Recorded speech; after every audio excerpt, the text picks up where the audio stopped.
Est-ce que Dunkerque ne serait pas en fait un film anti-immigration?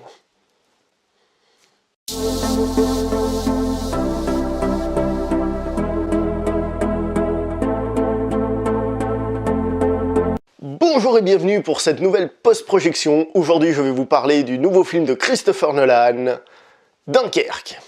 Alors comme d'habitude, avant d'aller plus loin, je vais commencer par donner une note à ce film, et cette note va être 8 sur 10. Alors avant d'aller plus loin, il faut que je vous explique aussi ce que j'attendais de ce film. En réalité, lorsque j'ai entendu parler du projet Dunkerque, ça ne me parlait absolument pas. Je me suis dit, il va faire un film qui s'appelle Dunkerque, et moi la première question qui m'est venue à la tête c'est, mais qu'est-ce qui s'est passé à Dunkerque? Très honnêtement, j'étais pas au courant des événements, d'ailleurs j'ai fait exprès de pas me renseigner avant de voir le film pour pouvoir ressentir le film pleinement. Et lorsque j'ai vu la bande-annonce, je dois avouer que ça ne m'a pas spécialement motivé à voir le film. La bande-annonce ne m'a pas paru extraordinaire. Donc la seule chose qui me donnait réellement envie de voir le film, c'était le nom de Christopher Nolan lui-même, qui reste quand même un réalisateur des plus intéressants. Alors justement, une des choses dont j'avais peur après avoir eu la bande-annonce, c'est qu'en fait ce soit pas un film de guerre, que ce soit autre chose.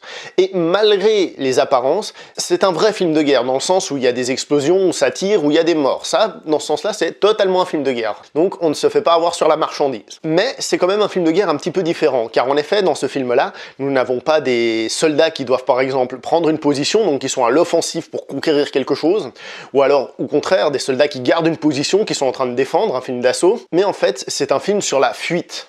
Cette fois-ci, les soldats sont en fuite. Ce qui fait de ce film non plus totalement un film de guerre, mais plutôt un film sur la survie, un survival. Un survival avec beaucoup de tension d'ailleurs. Une chose intéressante et un parti pris de Christopher Nolan, c'est de ne jamais montrer un soldat allemand à l'écran. Ce qui, ajouté à la multiplication des points de vue sur l'événement, donne vraiment la sensation d'une menace globale. Il faut savoir aussi que ce n'est pas un film de personnages. Je veux dire, dans ce film-là, nous n'aurons pas un soldat qui va montrer la photo de sa copine à un autre soldat lors d'un moment de calme.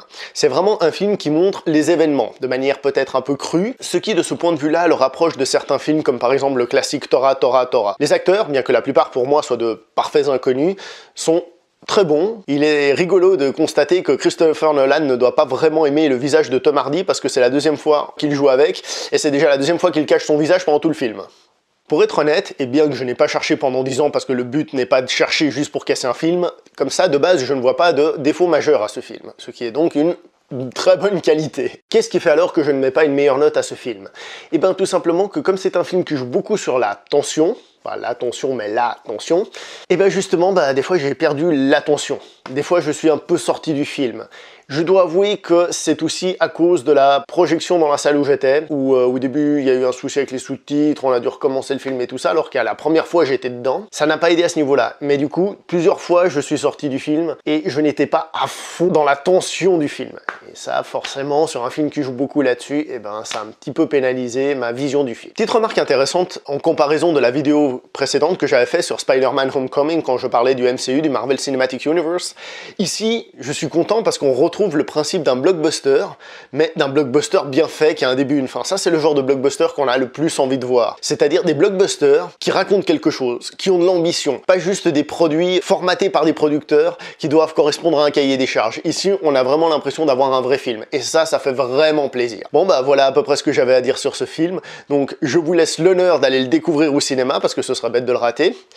On se voit pour une prochaine vidéo en post-projection. À la prochaine!